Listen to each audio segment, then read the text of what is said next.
Welcome to Charles F. Rush High School. It is an honor to be here for a wonderful ceremony celebrating the accomplishments of our students. The National Honor Society is a nationwide organization in the United States and consists of many chapters in high schools all across the United States. Selection is based upon 4 criteria: scholarship, leadership, service, and character. The National Honor Society requires some sort of service to the community, the school, and the organization itself. The projects help students meet the required service hour total monthly. The National Honor Society was founded in 1921 by the National Association of Secondary School Principals.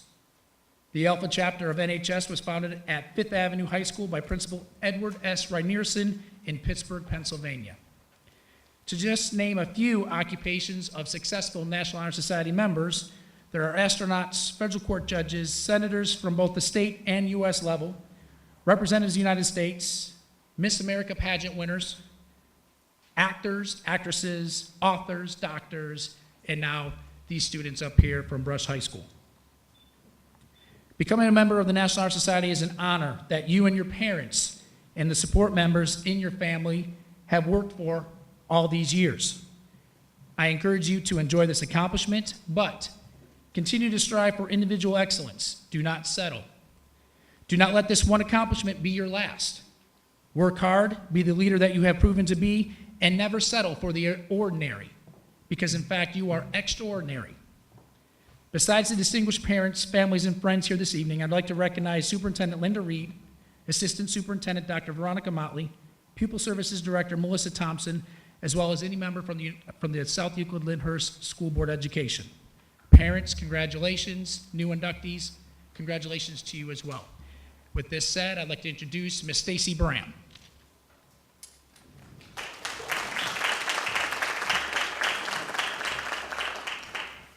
In 1921, the National Association of Secondary School Principals officially established the National Honor Society. Though many local and regional honor societies existed prior to 1921, no nationwide organization had been founded. Under the leadership of Dr. Edward Reinierson, principal of Fifth Avenue High School in Pittsburgh, the organization grew from the original Alpha chapter to more than 1,000 chapters in just 9 years. Today, there are chapters in all 50 states, the District of Columbia, Puerto Rico, and Canada. According to the national organization's goals, NHS hopes to recognize and encourage academic achievement while developing other characteristics essential to citizens in a democracy.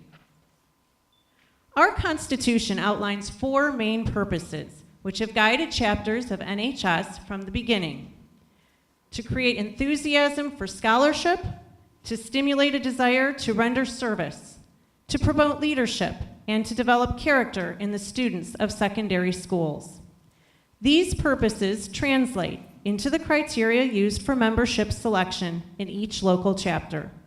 Tonight, we are pleased to welcome 14 young people who have met those criteria. They are a tribute to Brush High School and to you, the parents, teachers, counselors, and administrators who have guided them in their journey toward excellence. I would like to introduce the National Honor Society President, Grace Pierce.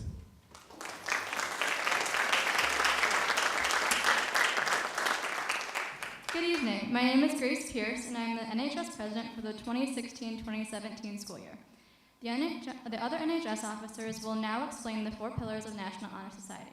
Please welcome Vice President Anna Mistrowski as she talks about scholarship.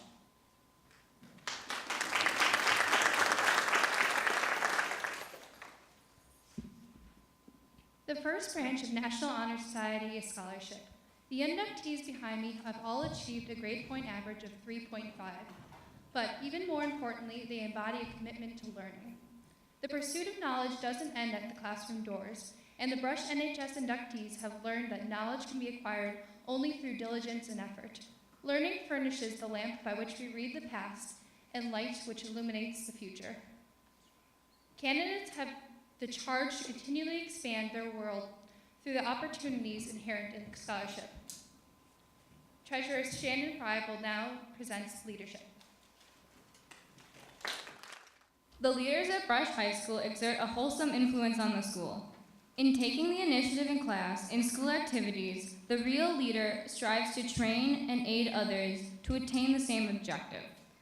The price of leadership is sacrifice, the willingness to yield one's personal interests for the interests of others. A leader has self-confidence and will go forward when others hesitate.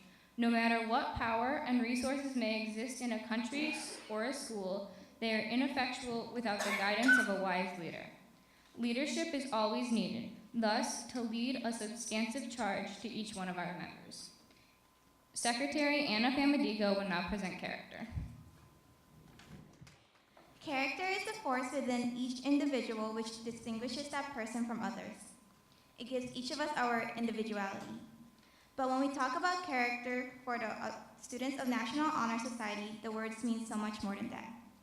Implicit in the term is the ethical or moral nature of an individual, the product of constant action, striving daily to make the right choices. We must be, then in reality, what we wish to appear to others. By demonstrating such qualities as respect, responsibility, trustworthiness, fairness, caring, and citizenship, we may hope to prove by example that we value character. I would now like to present Miranda Wheatley, our parliamentarian.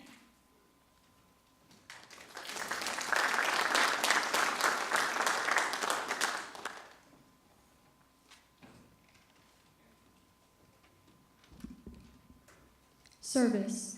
Service can be described in various ways. In the routine of a day's work, many opportunities arise to help others. Willingness to work for the benefit of those in need without monetary compensation or recognition is the quality we seek in our membership. We are committed to the idea of volunteering our time and our abilities to the creation of a better tomorrow. I now introduce co-advisor Ms. Stranick to the podium.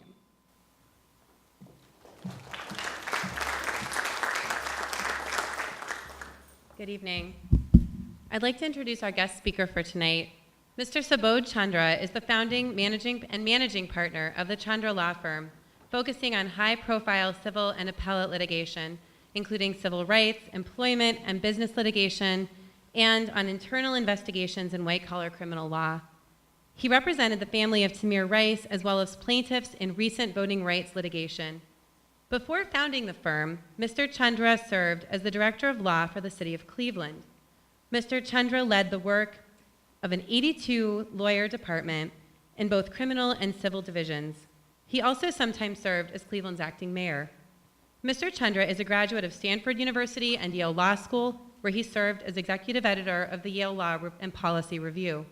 In high school, he was an officer in his school's National Honor Society chapter. Welcome, Mr. Chandra.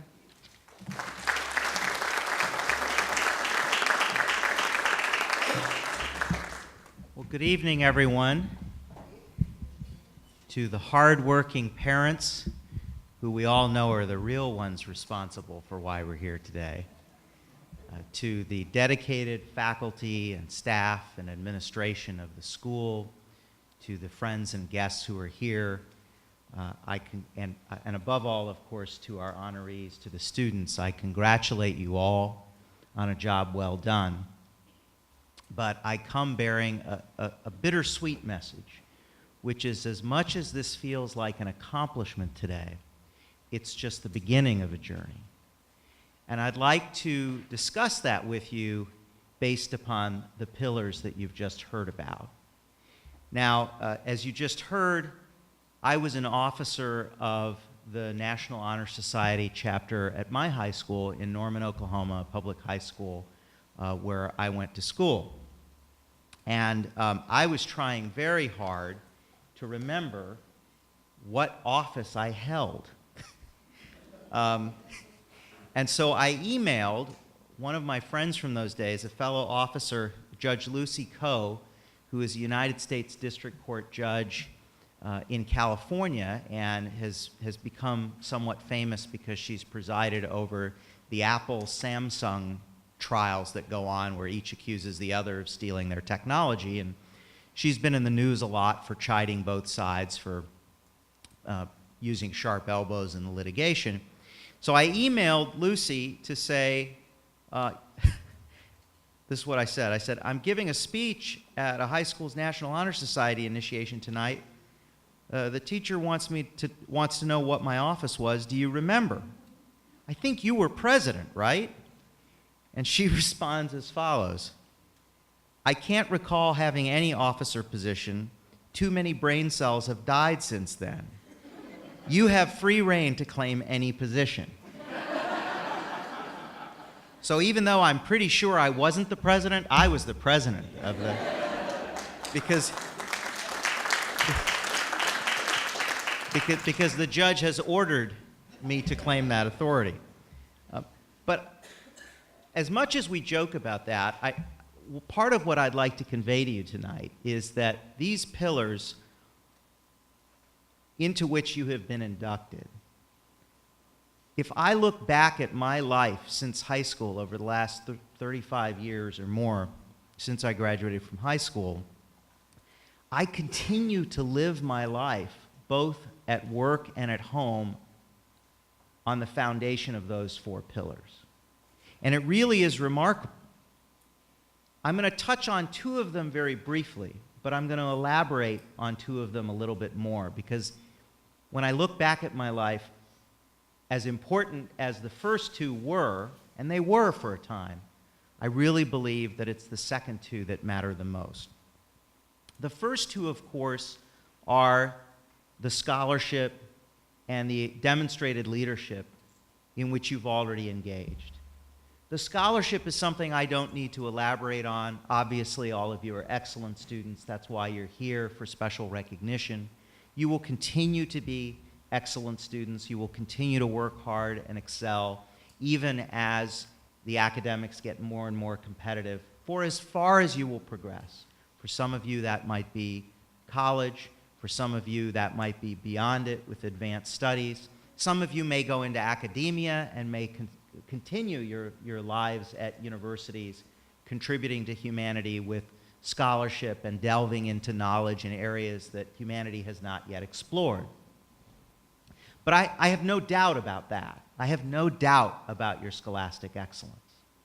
And as for leadership, we all know, the parents here know, that it's those extracurriculars, it's those, it's that getting up a little earlier in the morning, going to bed a little later at night, participating in activities, engaging with your fellow students.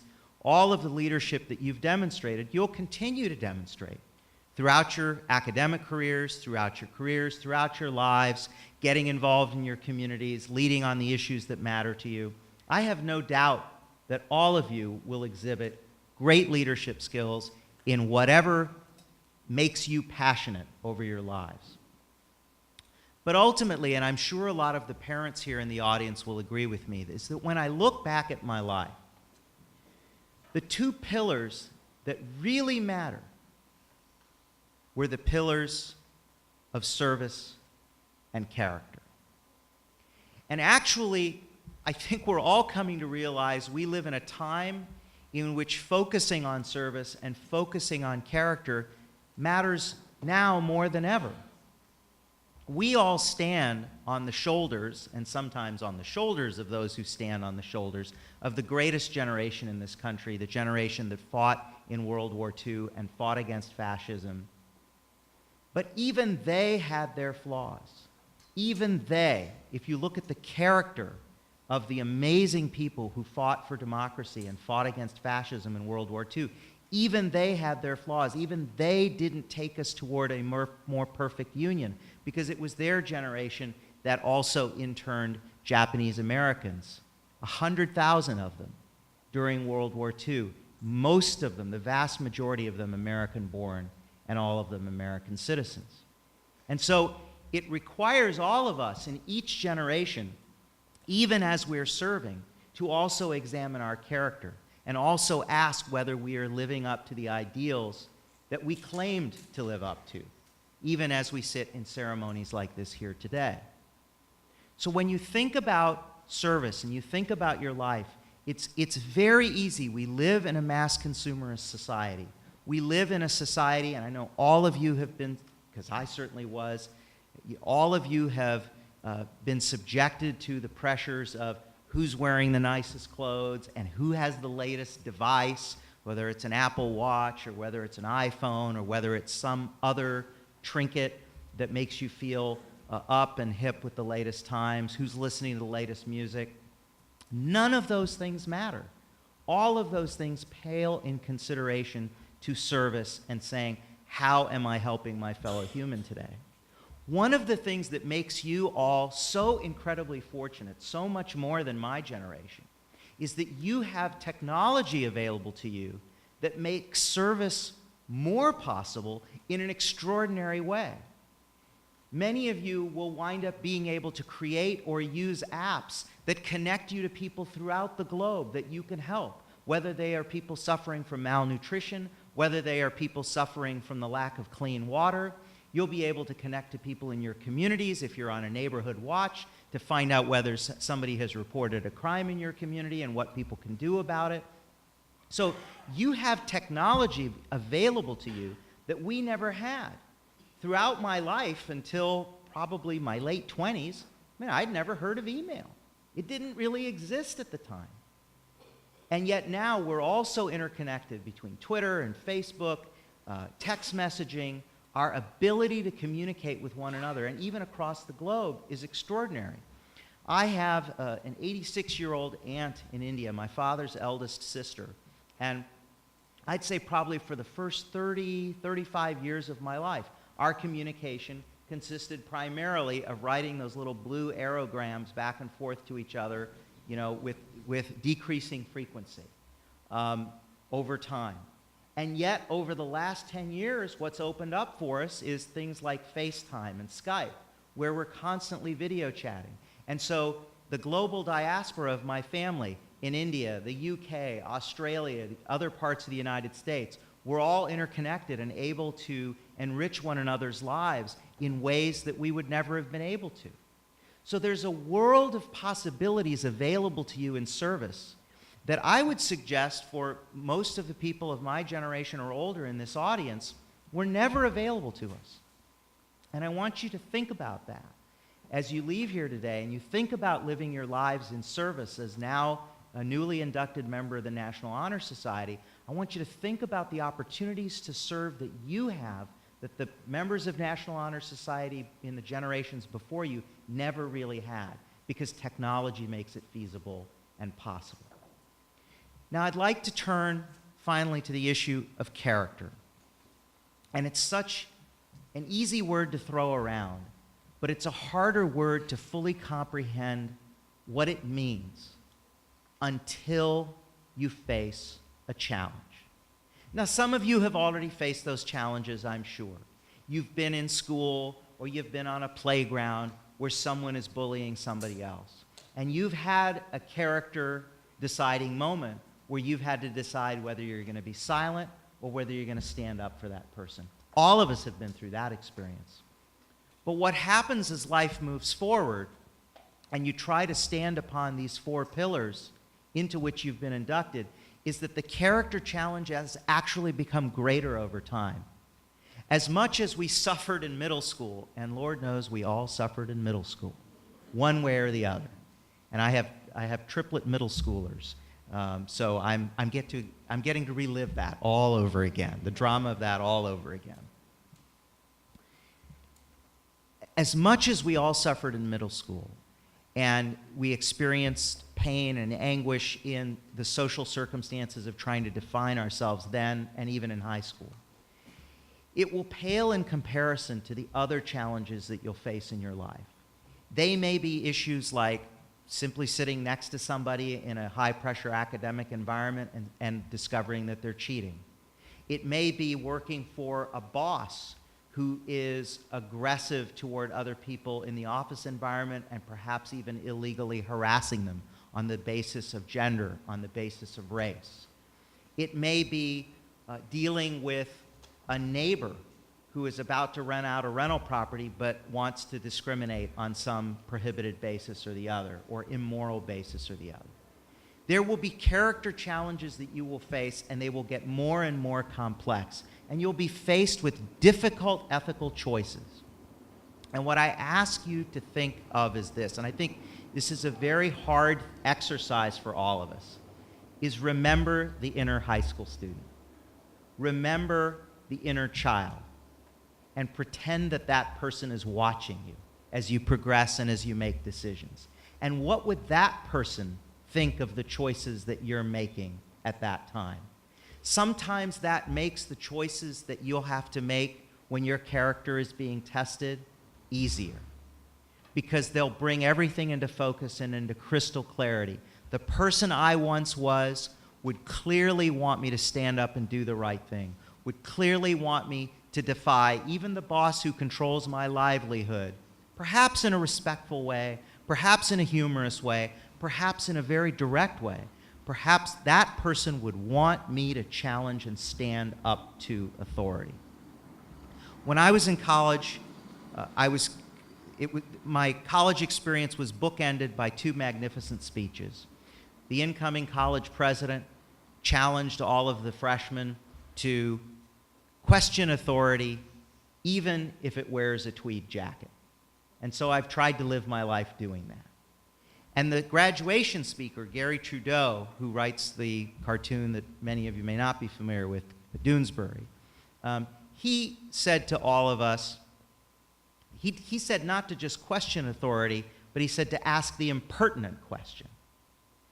Because it's the impertinent question that demonstrates your character. It's the impertinent question that says, why are you doing that? That's not right. That demonstrates who you truly are when you stand up against people who aren't doing the right thing. We live in a time, and for better or for worse, for all of us, you've grown up in a time in which our discourse has become coarser and more difficult, where people feel a little freer to toss out racial epithets. I mean, as recently as last week, my triplet boys in middle school were, were told that they look like terrorists by a kid whose family is supporting a particular presidential candidate who will remain unnamed. And so we live in a time in which, rather than governing ourselves by respect and logic and reason and knowledge, which you would think we're more capable of doing now than ever, because the internet provides us with access to all of human knowledge at our fingertips. But rather than always doing that, we are confronting each other nowadays, it seems more and more, with untruths. Things that aren't true, things that aren't right, things that aren't real. And you all know it in your hearts. And so what I would ask you and challenge you to do as you move forward as members of this distinguished society in which you won't remember what office or position you held in 35 years, please say to yourselves at every step, what would the younger me have wanted? What would the person who stood on those four pillars of scholarship, leadership, character, and service, what would that person have wanted? And if you listen to that inner voice, if you listen to that clear and true voice, you will do the right things, and you will live up to the mission of the National Honor Society. Welcome to the society. We're all incredibly proud of you, and thanks everyone for coming this evening. Say with me the Pledge of National Honor Society. I pledge to uphold the high purpose of the National Honor Society to which I have been selected, to build strong character in myself and others, to advance scholarship, to provide leadership, and to serve my school, my community, and my country in the interest of humanity. Remain standing, and I will call out each of your names, and the officers will give you your pins.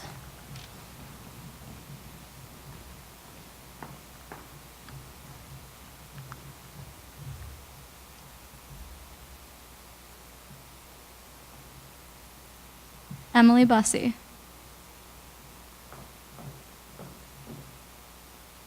Tim Carlin.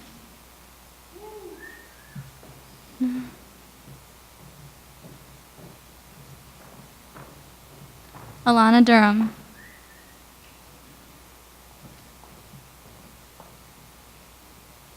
Elizabeth Fry.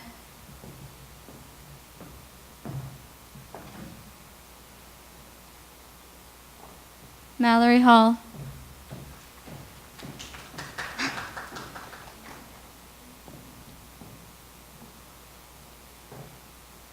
Bradley Heiss.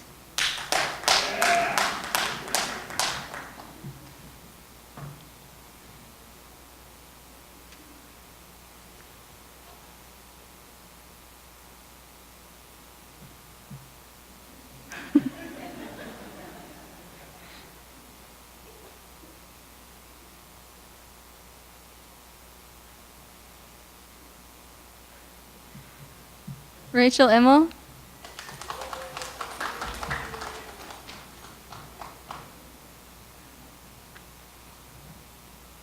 Jasmine Jackson Winston.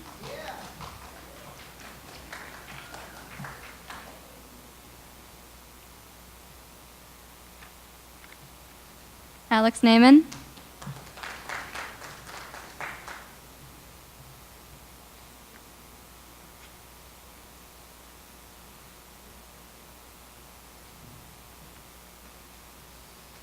Lauren Radiker.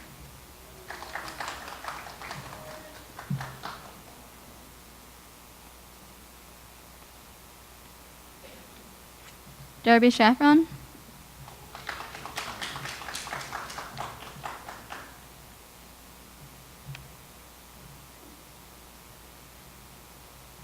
Kayla Sims.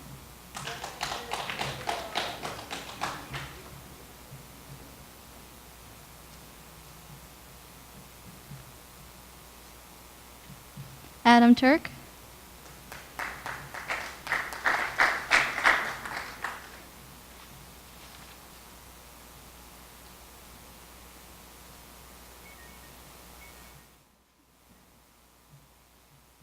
And Abby Young.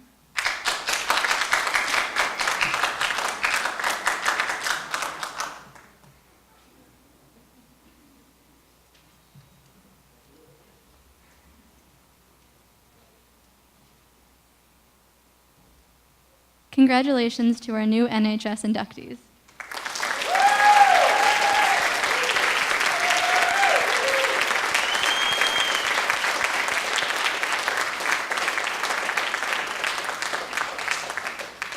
I'd like to thank our principal, Mr. Williamson, guest speaker, Mr. Chandra, advisors, Mrs. Bram, Mrs. Stranik, for their hard work in organizing this year's induction ceremony. Please join me in thanking them with a round of applause.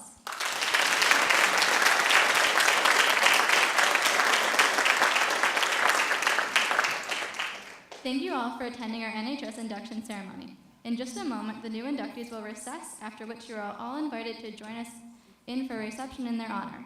But before doing so, please join me once again in applauding all of our new Honor Society members.